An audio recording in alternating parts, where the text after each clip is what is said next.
الله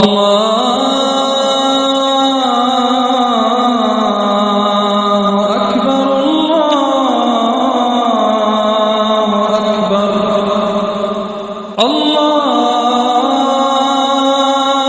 أكبر الله أكبر.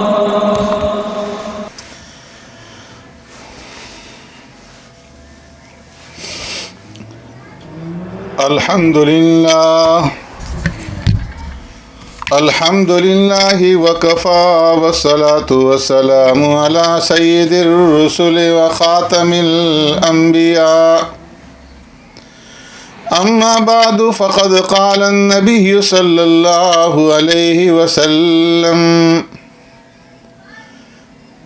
من لم يمنعه من الحج حاجة ظاهرة وسلطان جائر أو مرض حابس فمات ولم يحج فليمت إن شاء يهوديا أو نصرانيا أو كما قال عليه الصلاة والسلام. صدق رسول الله صلی اللہ علیہ وسلم. معزز سامعین و ناظرین، حضرت ابو امامہ رضی اللہ تعالیٰ عنہ روایت فرماتے ہیں کہ آقا نامدار سرور کائنات رحمت دو عالم صلی اللہ علیہ وسلم نے ارشاد فرمایا: جس شخص کو کسی ضروری حاجت یا ظالم بادشاہ یا شدید بیماری نے حج سے نہیں روکا اور اس نے حج نہیں کیا اور مر گیا تو وہ چاہے یہودی ہو کر مرے یا نصرانی ہو کر مرے.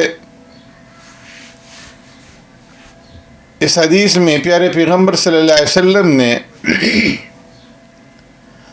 حج فرض ہونے کے بعد جب حج کرنے کے لیے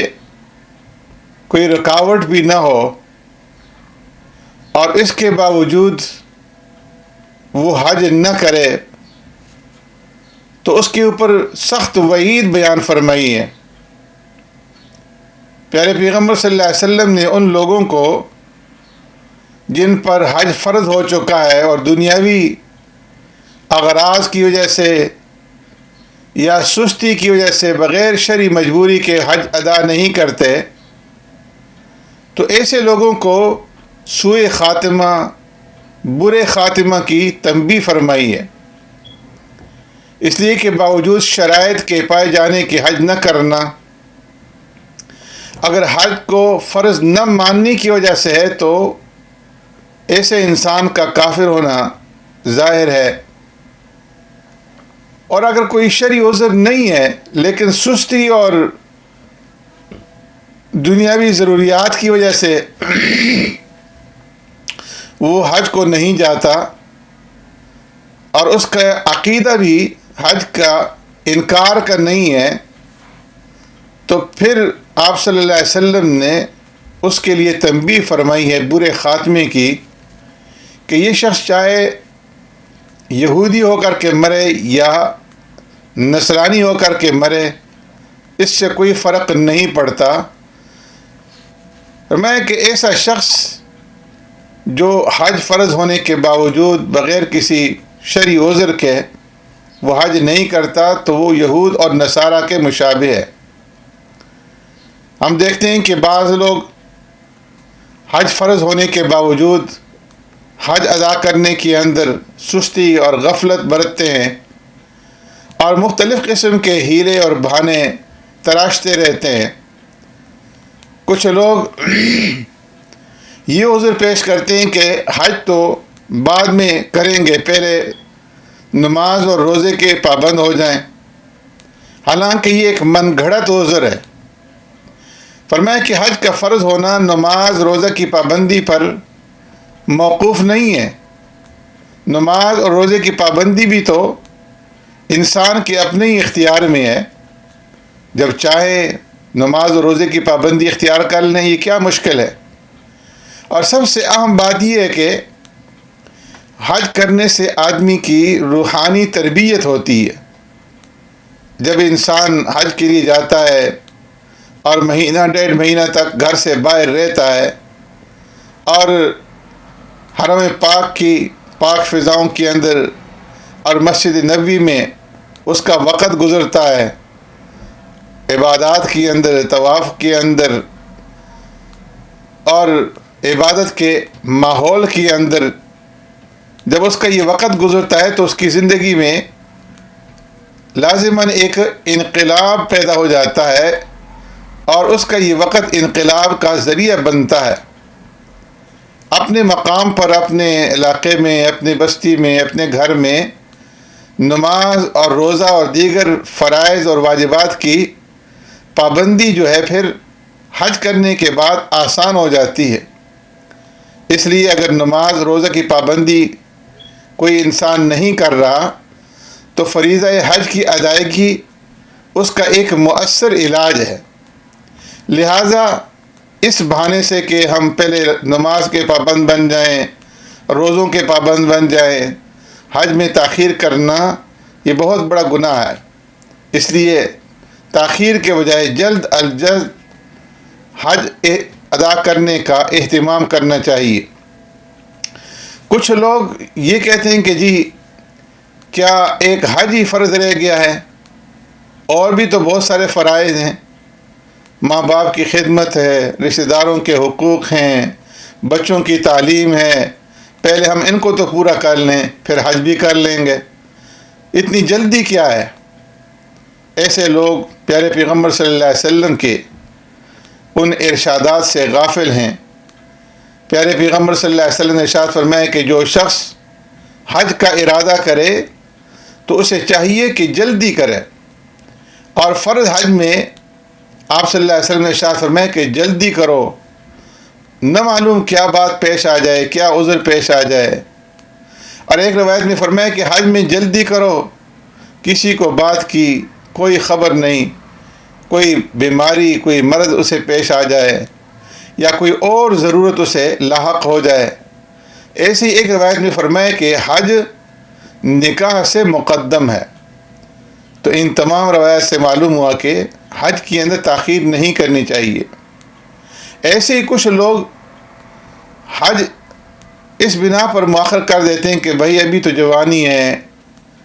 ابھی حج کریں گے تو گناہوں سے بچنا مشکل ہو جائے گا، پھر گناہ ہوتے رہیں گے، اس لیے زندگی کے آخری ایام کے اندر حج کریں گے تاکہ بعد میں پھر کوئی گناہ نہ ہو۔ فرمایا کہ یہ بھی انسان کے نفس اور شیطان کا دھوکہ اور فریب ہے۔ در حقیقت گناہوں کی ہرس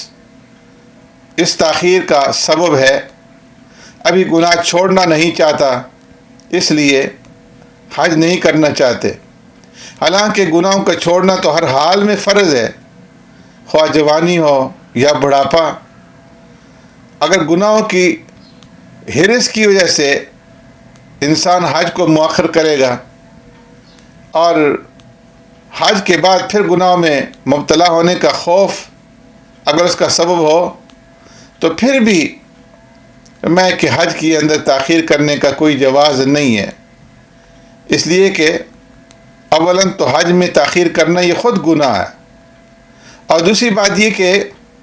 یہ معلوم نہیں ہے کہ انسان کی کتنی زندگی ہے اور کب موت کا فرشتہ آ جائے۔ اگر زندگی کے آخری ایام کے انتظار میں موت آ گئی تو پھر کیا کرے گا؟ اور تیسرا یہ کہ حج کا اصل جو لطف ہے وہ جوانی ہی کے اندر ہے، اس لیے کہ حج میں جسمانی مشقت اور محنت کی ضرورت ہوتی ہے، اور حج کے افعال انسان اسی وقت پوری چستی کے ساتھ، نشاط کے ساتھ اور ذوق اور شوق کے ساتھ پورے کر سکتا ہے جب انسان کی اعضاء مضبوط ہوں، اس کے جسم کے اندر قوت اور طاقت ہو اور اطمینان کے ساتھ وہ یہ محنت برداشت کر سکتا ہو۔ بڑھاپے میں انسان کے اعضاء جو ہے وہ کمزور ہو جاتے ہیں اور انسان جو تو کر کے حج تو کر لیتا ہے، لیکن بہت سارے کام ایسے ہوتے ہیں کہ جنہیں انسان پوری چستی کے ساتھ اور پورے ذوق اور شوق کے ساتھ اور حضور قلب کے ساتھ انجام نہیں دے سکتا، اور اس کی حسرت اور اس کا افسوس انسان کے دل کے اندر رہ جاتا ہے۔ اسی طرح حج اگر اخلاص اور نیک نیتی کے ساتھ صحیح طریقے پر انجام دیا جائے تو تجربہ یہ کہتا ہے کہ وہ انسان کے دل میں ضرور ایک انقلاب پیدا کرتا ہے، اس سے انسان کے دل میں نرمی پیدا ہوتی ہے، رب العالمین کے ساتھ تعلق اور آخرت کی فکر پیدا ہوتی ہے، جو اسے گناہوں سے اور بدعنوانیوں سے، جرائم سے، معصیات سے روکتی ہے۔ اور قلب اور ذہن کی اس تبدیلی کی سب سے زیادہ ضرورت انسان کو جوانی کے اندر ہوتی ہے، کیونکہ اس کے بغیر وہ جوانی کی رو میں غلطیاں کرتا چلا جائے گا۔ اس لیے کسی نے فرمایا کہ در جوانی توبہ کردن شیوائے پیغمبریست، وقت پیری گرگ ظالم می شود پرہیزگار۔ فرمایا جوانی میں ظلم اور گناہ سے توبہ کرنا یہ پیغمبروں کا شیوا ہے، بڑھاپے میں تو ظالم بھیڑیا بھی پرہیزگار بن جاتا ہے، کہ جب منہ کے اندر کاٹنے کے لیے دانت نہیں رہتے، جسم میں قوت نہیں رہتی، تو بڑھاپے میں پھر بھیڑیا بھی پرہیزگار ہو جاتا ہے۔ لیکن اصل توبہ جو ہے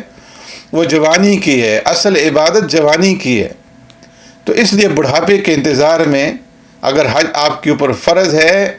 تو تاخیر نہ کریں۔ اسی طرح بعض لوگ جو ہے یہ بہانہ بناتے ہیں کہ جی پہلے بچوں کی شادیاں ہو جائیں تو اس کے بعد حج کریں گے۔ یہ خیال بھی سراسر غلط ہے، اس کی کوئی بنیاد نہیں ہے۔ حقیقت یہ کہ حج کی فرضیت کا اولاد کی شادیوں کے ساتھ کوئی تعلق نہیں ہے۔ جس انسان کے اندر وہ شرائط پائی جائیں کہ جس سے حج فرض ہوتا ہے، اگر اس کے پاس استطاعت ہے تو اس کے ذمہ حج فرض ہے، اور جب حج فرض ہو جائے تو پھر حج کو فوراً ادا کیا جائے، خواہ بچوں کی شادیاں ہوئی ہوں یا نہ ہوئی ہوں۔ اسی طرح بعض گھرانوں میں، بعض علاقوں میں یہ رواج بھی دیکھنے میں آتا ہے کہ جب تک گھر کا بڑا فرد حج نہ کر لے اس وقت تک چھوٹے جو ہے وہ حج کرنا ضروری نہیں سمجھتے۔ بعض گھرانوں میں اس کو عیب سمجھا جاتا ہے کہ بڑے نے تو حج نہیں کیا اور چھوٹا جو ہے پہلے حج کرا ہے، حالانکہ حج بھی دوسری عبادتوں کی طرح، یعنی نماز اور روزہ اور زکوٰۃ کی طرح ایک فرض عبادت ہے جو ہر شخص پر انفرادی طور پر یہ فریضہ عائد ہوتا ہے، خواہ کسی دوسرے نے حج کیا ہو یا نہ کیا ہو۔ اگر گھر کے کسی چھوٹے فرد کے پاس حج کی استطاعت ہے تو اس پر حج فرض ہے۔ اگر بڑے کے پاس استطاعت نہ ہو یا وہ استطاعت کے باوجود حج نہ کرے تو اس سے چھوٹے کا فریضہ ساقط نہیں ہوتا۔ اس لیے ہر ایک انسان اپنے اپنے اوپر عائد ہونے فریضے کا خود ذمہ دار ہے، اسے مؤخر کرنے کا کوئی جواز پیدا نہیں ہوتا۔ بعض لوگ یہ سمجھتے ہیں کہ جب تک اولاد اپنے ماں باپ کو حج نہ کرائے اور پہلے ماں باپ حج نہ کر لیں اس وقت تک اولاد حج نہیں کر سکتی، اس لیے پہلے وہ والدین کو حج کرانے کی فکر کرتے رہتے ہیں، جبکہ والدین کے اوپر حج فرض نہیں ہوتا اور اولاد پر فرض ہوتا ہے۔ تو یہ بھی سراسر غلط ہے۔ اولاد پر ماں باپ کو حج کرانا یہ فرض نہیں ہے۔ اگر اولاد پر حج فرض ہو جائے تو وہ اپنا حج پہلے ادا کریں، اللہ رب العزت سے توفیق مانگیں، استطاعت ہو تو ماں باپ کو بھی حج کرا دیں، لیکن اس انتظار میں رہنا کہ پہلے ماں باپ کو حج کرائیں گے اور خود ان کے اوپر حج فرض ہو اور اس کے اندر وہ تاخیر کرتے رہیں تو وہ گناہ گار ہوں گے۔ ایسے ہی بعض لوگ ایسے ہوتے ہیں کہ جن کے اوپر حج فرض ہوتا ہے لیکن ان کے پاس اس قدر مالی استطاعت ہوتی ہے کہ جس سے وہ خود حج کر سکتے ہیں، تو وہ یہ چاہتے ہیں کہ ہمارے پاس اتنے اور پیسے جمع ہو جائیں کہ ہم اپنی بیوی کو بھی ساتھ لے کر کے جائیں اور بیوی کے ساتھ مل کر کے حج جو ہے وہ ادا کیا جائے، یا بیوی کی طرف سے اصرار ہو کہ مجھے ساتھ لے کر کے جائیں، یا اپنی مرضی سے اس انتظار میں رہتے ہیں کہ جب بیوی کو ساتھ لے جانے کے قابل ہوں گے تو اس وقت میاں بیوی دونوں مل کر کے حج کریں گے۔ تو یاد رکھیں کہ بیوی کو ساتھ لے جانے کے انتظار میں حج کو مؤخر کرنا یہ درست نہیں ہے۔ خاوند کو چاہیے کہ اگر اس کے اوپر حج فرض ہے تو پہلے خود اپنا حج ادا کر لے اور بعد میں اللہ توفیق دے تو بیوی بچوں کو بھی ساتھ لے کر کے چلے جائیں۔ بعض لوگ اور خاص طور پر عورتیں یہ بہانہ بناتی ہیں کہ ابھی تو بچے چھوٹے ہیں، ہم بچوں کو اکیلا نہیں چھوڑ سکتے، کس کے حوالے کر کے جائیں۔ تو یہ بھی محض ایک بہانہ ہوتا ہے۔ اگر ان کو کوئی دوسرا سفر پیش آئے، کسی بیماری کی وجہ سے ہسپتال جانا پڑے یا کسی شادی بیاہ کے اندر جانا پڑے، تو اس وقت وہ چھوٹے بچوں کا بھی انتظام کر لیتے ہیں۔ تو جب وہاں انتظام ہو سکتا ہے تو پھر حج کے لیے چھوٹے بچوں کا انتظام کیوں نہیں ہو سکتا؟ تو اس لیے بچوں کی حفاظت کا مناسب بندوبست کر کے فوراً جو ہے وہ حج ادا کرنے کی فکر کرنی چاہیے۔ ہاں، اگر عورت حاملہ ہو اور ایام حج میں اس کی بچے کی ولادت کا امکان ہو تو ایسی صورت کے اندر پھر اس کے لیے حج کو مؤخر کرنا اس کی جو ہے جائز ہے اور اس کی اجازت ہے۔ اسی طرح بعض لوگ یہ ہیلا اور بہانہ بناتے ہیں کہ جی ہمارا جو ماحول ہے گھر کا وہ ٹھیک نہیں ہے، تو پہلے ماحول کو ٹھیک کر لیں پھر حج کریں گے۔ اس قسم کی باتیں ہمارے یہاں نہیں ہوتی، والدین اجازت نہیں دیتے، جب تک ماحول نہ ہو ایسا کرنے کا کیا فائدہ؟ تو یہ سارے کے سارے بہانے ہیں۔ شرعاً اگر کوئی عذر نہیں، والدین کی اجازت یا ایسا ماحول فریضہ حج کی ادائیگی کے لیے ضروری نہیں ہے، یہ بہانہ آخرت کے اندر بالکل نہیں چل سکے گا۔ اس لیے اگر حج فرض ہے تو فوراً ادا کریں، اور حج کی ادائیگی سے ہی جب خود اپنے اندر تبدیلی پیدا ہوگی تو پھر گھر کا جو ماحول ہے وہ بھی تبدیل کرنا آسان ہو جائے گا۔ تو حج نہ کرنے کے یہ تمام جو ہیلے اور بہانے ہیں، تو ان تمام ہیلوں اور بہانوں کا ایک ہی جواب ہے کہ پیارے پیغمبر صلی اللہ علیہ وسلم نے فرمایا، جس شخص کے لیے واقعتاً کوئی مجبوری حج کرنے میں حائل نہ ہو، یا ظالم بادشاہ کی طرف سے کوئی رکاوٹ نہ ہو، یا ایسی شدید بیماری اسے لاحق نہ ہو جو حج کرنے سے روک دے، اور پھر بھی وہ بغیر حج کیے دنیا سے چلا جائے، مر جائے، اس کا انتقال ہو جائے، تو فرمایا کہ اسے اختیار ہے چاہے یہودی ہو کر کے مرے یا عیسائی ہو کر کے مرے۔ اللہ رب العزت جن لوگوں کے اوپر حج فرض ہے ان کو فی الفور حج کرنے کی توفیق نصیب فرمائے، اور زندگی کے اندر ہمیں حرمین شریفین کی زیارت اور حج مبرور بار بار نصیب فرمائے۔ وآخر دعوانا ان الحمد للہ رب العالمین۔